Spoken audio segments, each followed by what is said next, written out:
Então, gente, vamos dar continuidade aí, né, a mais uma aula de teoria geral do processo. Na primeira aula de teoria geral do processo, eu falei das teorias, das teorias em volta do direito de ação em sentido estrito, né? Aí falei lá da teoria concreta, da teoria abstratista, da teoria abstratista eclética, né? Teoria eclética. Mas esqueci de falar dela no Brasil, né? Que é a teoria adotada por nosso CPC, por nosso Código de Processo Civil, é a teoria abstratista eclética. Então, no Brasil, a gente tem a adoção da teoria eclética, ok? Se a gente for lá no artigo 17, vou pegar aqui meu documento.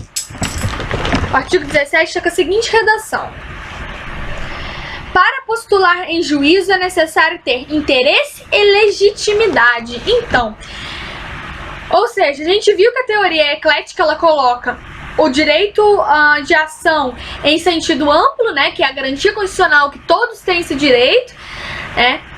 A gente viu o direito de ação amplo, nesse sentido, todos têm direito de movimentar a máquina judiciária. Porém, e esse direito de ação em sentido amplo, a gente viu que ele é incondicionado, né? Não depende de condição. Porém, para a teoria aí eclética, que é a teoria adotada no nosso Código de Processo Civil, adotada no nosso país, né? Para esta teoria, o direito de ação em sentido estrito, ele é condicionado, ele possui condições. Que condições são essas? Essas expressas no artigo 17 do nosso CPC, que fala: para postular em juízo é necessário ter interesse e legitimidade. Então essas são as duas condições da ação, né? Ou seja, condições para que você tenha, que seu mérito possa ser aí, né? Você tenha um direito de resposta do seu mérito, de um direito de resposta do seu pedido. Então, o direito de ação, ele é condicionado. Condicionado ao quê? Então, são essas duas condições expressas no artigo 17, que são a legitimidade e o interesse de agir, tá? Então, vamos falar primeiro da legitimidade. Que consiste essa legitimidade? Então, vamos lá no artigo 18 do Código de Processo Civil, que ele tem a seguinte redação. 18. Ninguém poderá pleitear direito alheio em nome próprio, salvo quando autorizado pelo ordenamento jurídico. Então, o artigo 18 do CPC, ele estabelece aí uma regra geral de que ninguém pode pleitear direito alheio em nome próprio. Aí vem uma ressalva: quando autorizado pelo ordenamento jurídico. Então, a gente tem como legitimidade, regra, que eu tenho que ir em juízo em meu nome, né, para postular, para defender, para alegar um direito próprio meu, um direito meu, tá? Em alguns casos, que a gente vai ter aí, como disse o artigo 18 do CPC, em alguns casos autorizados pelo ordenamento jurídico, autorizados pela lei, a gente vai ter essa exceção de poder ir em nome próprio, né, mas para defender um interesse alheio, um direito alheio, tá? Então a legitimidade, ela consiste nisso, de eu estar legitimado para entrar em juízo. Eu tenho que ir em nome próprio para defender um interesse meu. Só que, como a gente viu, tem uma exceção no artigo 18. Então esse artigo 18, ele traz pra gente uma regra ou uma exceção. A regra é de que eu tenho que ir em nome próprio para tutelar, para ir atrás de uma satisfação própria minha, de um direito próprio meu, né? Eu vou em juízo em meu nome pro interesse meu. Essa é o que? Essa é a normalidade. A normalidade é que eu entre em juízo em nome próprio, em meu nome, para postular um interesse que é meu, um direito que é meu. Essa é a normalidade, que é chamada de legitimidade ordinária. Ordinária, que sempre acontece, que é normal. Então, a legitimidade ordinária, que é o normal, essa regra trazida aí na primeira parte do artigo 18, aí do caput do artigo 18 do CPC, que é: eu vou em nome próprio para pleitear um direito que é meu, que é próprio meu, tá? E aí a segunda parte do artigo 18 do CPC traz pra gente um outro tipo de legitimidade, que seria uma anormalidade, uma exceção. E aí a gente tem a legitimidade extraordinária, ou seja, anormal, extraordinária, que é eu poder ir em nome próprio, mas para defender, para postular um direito alheio, um direito que não é meu, ok?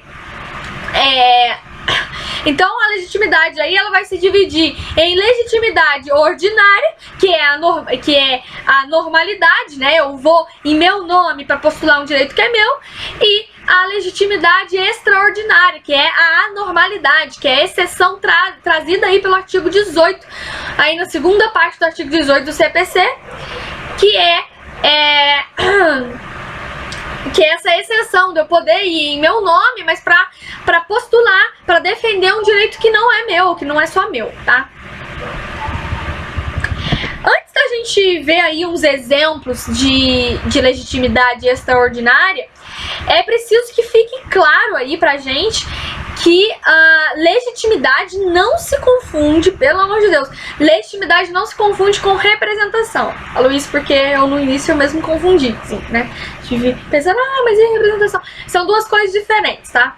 Legitimidade extraordinária é uma coisa e representação é outra coisa, tá? Legitimidade entro em juízo em meu nome por um direito meu, né? Ou em alguns casos raros, como a gente viu, de legitimidade extraordinária, eu vou entrar aí em nome de outra. Então isso é legitimidade. A legitimidade extraordinária, então, é eu poder entrar em meu nome, mas para postular, para defender um direito que não é meu, tá? E a representação a representação, eu não vou estar entrando para postular um direito que não é meu. Não vai acontecer isso. Por quê? Porque o representado, né, ele vai estar atuando como autor, postulando o direito que é dele. Então a representação, ela diz respeito à capacidade, que é aquilo que a gente viu lá no direito civil, capacidade de direito e capacidade de fato. Então a representação, ela tá aí aliada à capacidade, né? Que eu tenho lá, os menores de 16 serão representados, né, pelo pai, pela mãe, né, pelos representantes legais, e os maiores de 16 e menores de 18 anos serão assistidos pelo pai, pela mãe, pelos representantes legais, tá? Maior de 18 anos é capaz. Então, se eu tenho, por exemplo, uma criança de 8, 6 anos, sei lá, que foi abandonada pelo pai necessitando de alimento, eu sou mãe dele, meu filho, eu vou entrar em juízo requerendo alimentação, mas quem vai ser o autor ali não vai ser eu, o autor ali é a criança. Eu vou estar apenas representando aquela criança pela incapacidade dela, né? Pra ela não poder, né, pela incapacidade que ela tem, por ser menor de idade, eu vou estar representando ela. Mas quem tá atuando como autor ali naquela ação é a criança, defendendo um direito que é dele. O direito de receber pensão alimentícia é da criança, o direito de receber alimentação é da criança, né, do menor ali no caso. Então o menor ali, ele tá como autor, postulando, tutelando um direito que é dele, indo atrás de um direito que é dele. Então não se confunde legitimidade extraordinária com representação, ok? Representação, eu tô ali só representando. Lá na legitimidade extraordinária, eu tô atuando como parte ali daquele processo, daquela ação, mas indo em direito de outrem, né? Ou direito meu e de outrem também. E na representação não, na representação o autor é o próprio detentor de direito, eu tô só ali representando pela incapacidade dele, tá?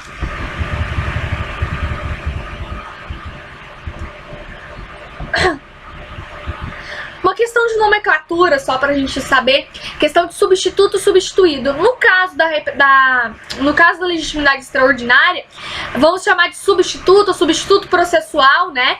Que é aquele que tá ali figurando como parte, né? Aquela pessoa que tá ali, que é o autor ali da ação. E o substituído ou substituído processual é o detentor do direito. Ele não tá atuando como parte, né? Mas ele é ali o detentor do direito. Então a gente tem substituto processual, que é aquele o que está atuando como parte ali do processo, né, o autor ali, e temos o substituído processual, que é aquele detentor do direito, mas não está figurando como parte ali, ok?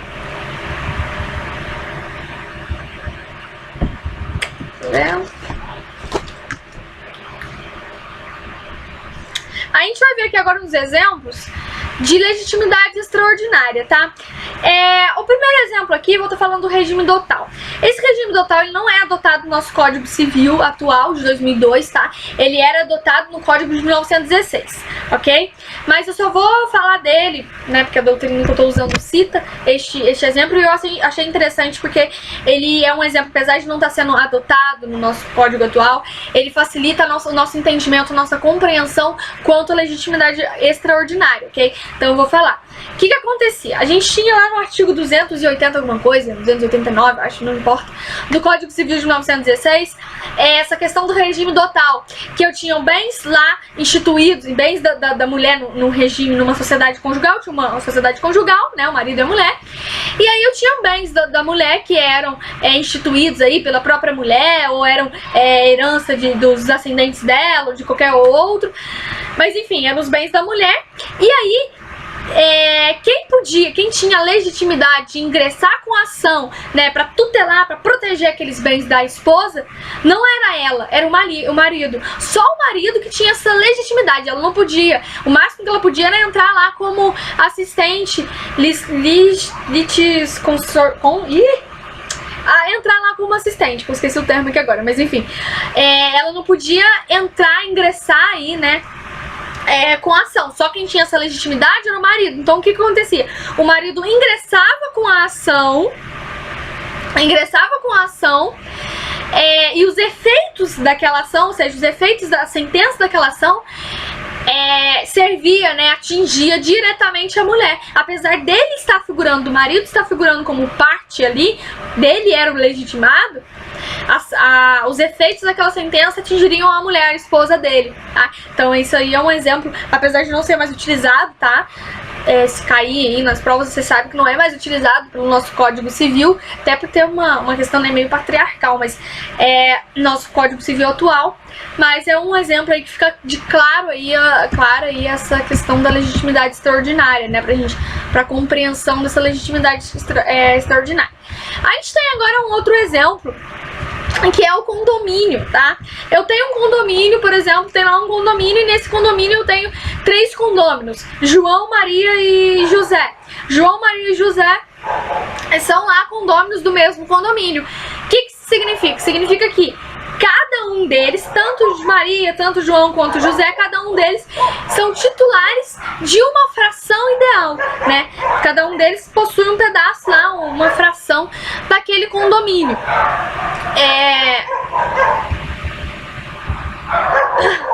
Então, vamos supor que eu tenho aí que alguém invade lá o condomínio. Quem que é legitimado para propor a ação reivindicatória, uma ação possessória? Eu tenho lá como os donos João, Maria e José. Um condomínio lá tem João, Maria e José, são os condôminos. Quem desses 3 que vai poder propor essa ação reivindicatória?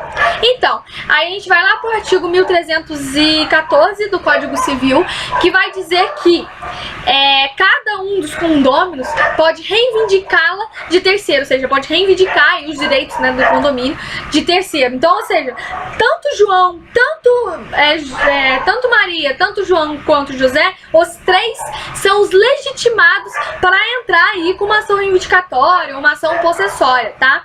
Então os 3 podem ajuizar, tá? Os 3 são legitimados. É lógico que não vai ter lá 3 processos da mesma coisa, né? Só um vai ingressar, mas os 3, ou os 3 juntos, mas os 3 são os legitimados, tá? Aí vamos supor que Maria ingressa com a ação lá de reivindicatória, uma ação possessória. Maria ingressa. Os efeitos a Maria tá como autora, a Maria tá ali como parte daquela ação. Ela que movimentou o Poder Judiciário, ela que ingressou com a ação. Porém, como José e João são também, né, tem também uma parte, são aí detentores de uma fração ideal daquele condomínio, os efeitos daquela sentença, né, daquela ação que Maria ingressou, os efeitos daquela sentença vão também abranger João e e José.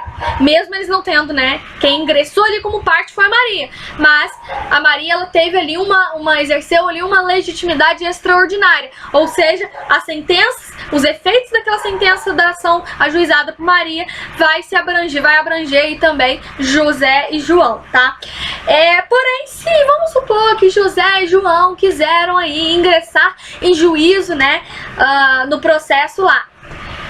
Eles quiseram participar lá em juízo do processo junto com Maria. Basta eles requererem lá o ingresso como assistentes litisconsorciais. É isso que eu ia falar lá naquela hora.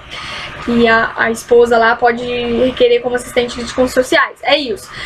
Aqui também, tanto o José e João podem aí entrar aí como assistentes litisconsorciais, tá? Mas eles entrando ou não como assistentes, tanto faz, independe disso. Os efeitos da coisa julgada ali, da ação julgada, né, que foi ingressada por Maria, vai atingir ambos, independente de estarem ali como assistentes ou não, tá? Agora, a gente, antes da gente passar pro interesse de agir, a gente tem que... eu esqueci de falar da legitimidade extraordinária e os interesses coletivos, tá? No caso, por exemplo, eu vou me apropriar aqui de um exemplo dado do professor na sala de aula, né? O Ministério, por exemplo, então tem lá um posto de gasolina e aí, né, uma gasolina adulterada tá dando problema lá nos carros.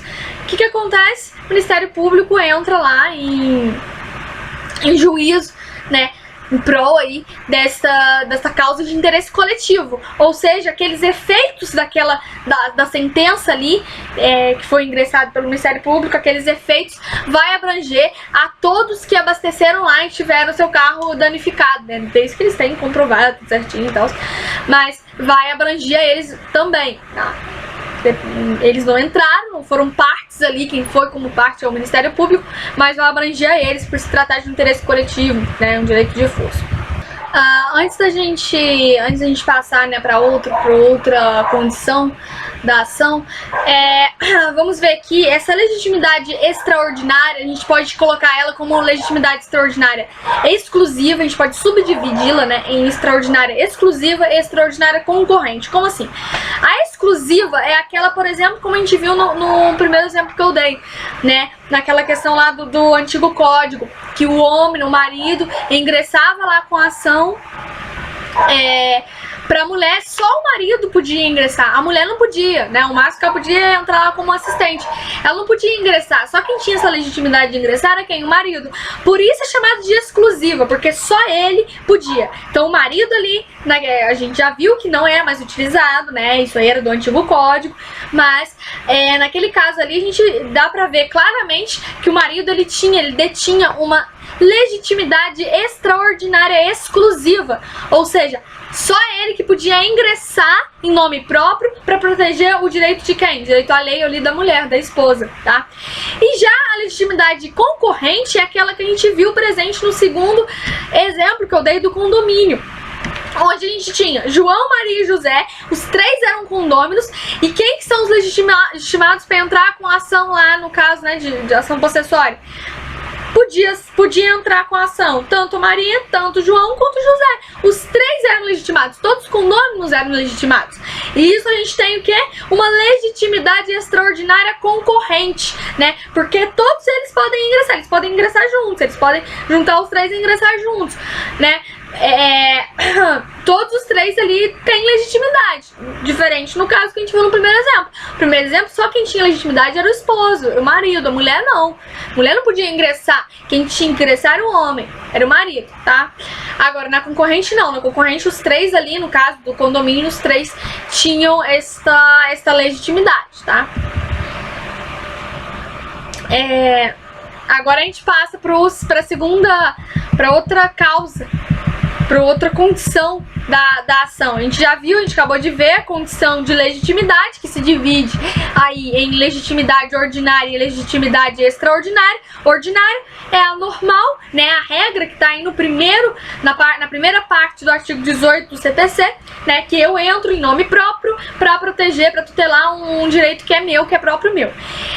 E a gente viu a legitimidade extraordinária, que é a anormalidade, que na segunda parte do caput do artigo 18 do CPC, que é onde eu posso entrar em nome próprio, que a lei me autoriza a entrar em nome próprio para interesse alheio. Esqueci de dizer que esse a lei autoriza não necessariamente expresso, tá? Pode ser subentendido, pode estar implícito ali na lei, tá? Mas a lei vai estar autorizando, tá? Não precisa estar escrito bonitinho com todas as letras, mas tem que estar ali subentendido. Se entender que a lei autorizou, tá? E aí, a segunda condição, segunda e última condição, é o interesse de agir, tá? Vai estar lá no artigo 17 do CPC. Deixa eu só achar aqui. Artigo 17, que fala o seguinte redação.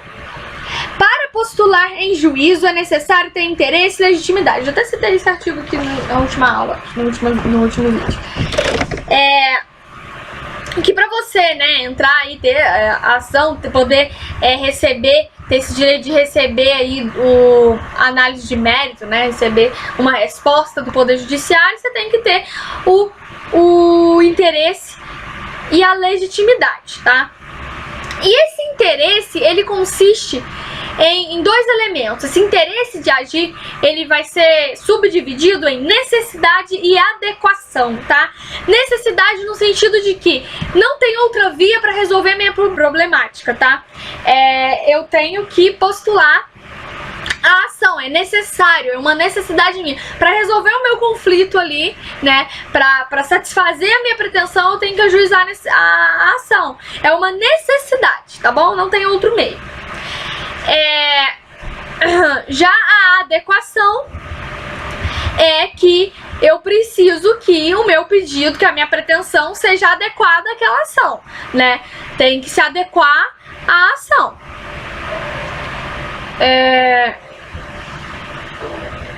Por exemplo,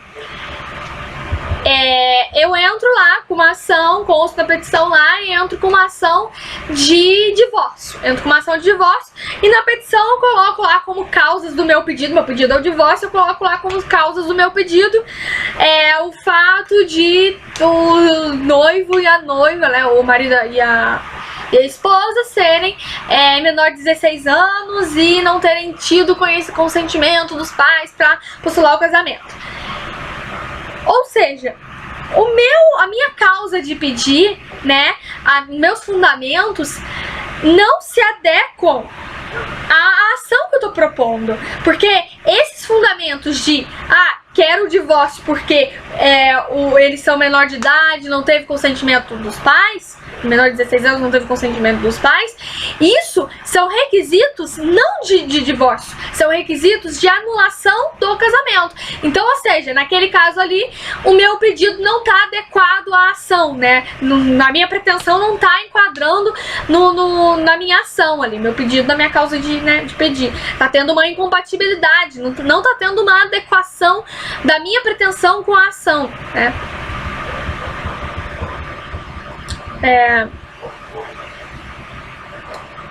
Deixa eu ver aqui.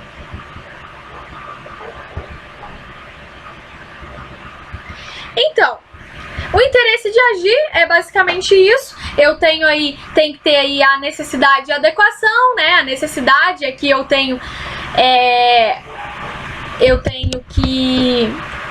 eu só tenho aquele meio, né, para resolver a minha insatisfação, né? Eu só tenho aquele meio, eu tenho que ingressar com a ação, é uma necessidade. A adequação é o meu pedido de se adequar à minha ação, né? Como esse exemplo que eu dei, tá? Por exemplo, também, se eu tenho aí eu entro com uma ação de uma cobrança de uma dívida. Só que o vencimento dessa dívida é sei lá, dia 5, eu entro com a ação, sei lá, no dia 1º. Não terá interesse de agir. Por quê? Porque se eu falei pra pessoa que eu tenho até o dia 5 pra me pagar e ainda não houve o vencimento, ainda não chegou no dia 5, ela pode muito bem até lá me pagar. Então não há esse interesse de agir, tá? Não vai ser considerado o interesse de agir, porque eu não tenho essa necessidade ainda, tá? Só vou poder ingressar depois que eu tiver aí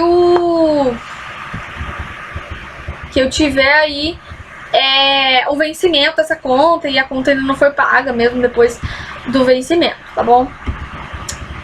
Deixa eu ver aqui se tá faltando falar alguma coisa. Então, tem também umas maneiras de verificar a condição da ação, se estão preenchidas as condições da ação. Só que, o que vai acontecer? O que acontece? Vai ficar longo, porque eu vou ter que falar de teorias, né? Vou ter que levantar um exemplo, então o vídeo já tá ficando longo. Então eu vou cortar por aqui, e aí no próximo vídeo eu venho trazendo essa temática aí de maneiras de verificar as condições da ação, se estão preenchidas essas condições da ação, ok? Então até o próximo vídeo. Qualquer coisa, os comentários estão aí, estarei respondendo assim que possível. Eu vou deixar meu e-mail aqui também, a gente pode estar trocando experiências. E é isso. Até o próximo vídeo. Espero ter sido útil.